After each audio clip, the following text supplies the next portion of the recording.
অনেক মিষ্টির পদ রয়েছে যেগুলো নেহাতি গৃহলালিত বলা চলে, যেমন পাটিসাপটা।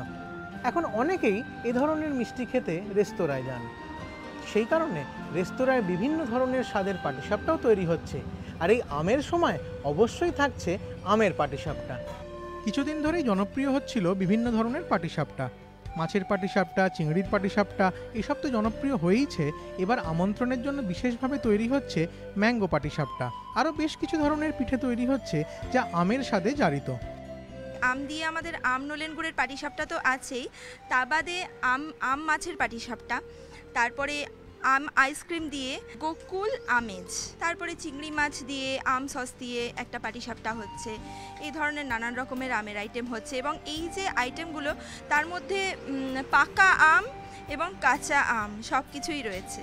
আম মানে তো শুধু মিষ্টি বা পিঠে পাটিসাপটা নয়, মেঘ ডাকা দুপুরে বা ঝিরঝিরে বৃষ্টির সন্ধ্যায় যদি একটু ধুমায়িত কাবাব থাকে হাতে, আর তাতে যদি কাঁচা আমের স্বাদ থাকে, তাহলে কিন্তু ব্যাপারটা অন্যরকম জমে যায়।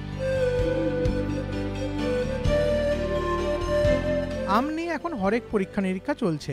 মুগলাই খাবারে কাঁচা আমের স্বাদ এনে নানা ধরনের রসনার সৃষ্টি হচ্ছে।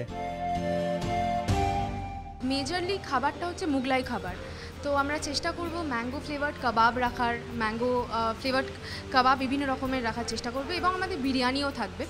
তো যেহেতু আমাদের বেসটা মুগলাই, আশা করব যারা আসবে তাদের সবারই খুব ভালো লাগবে এটা খেয়ে। আমন্ত্রণের আসরে এমনই সব বিচিত্র স্বাদের ভাণ্ডার হাজির থাকছে। শুধু স্বাদের ভাণ্ডার তো নয়, রীতিমতো নতুন নতুন রসনার খনি ধরা থাকছে রসনা বিলাসীদের জন্য। সঞ্চয় মিত্র, এবিপি আনন্দ, কলকাতা।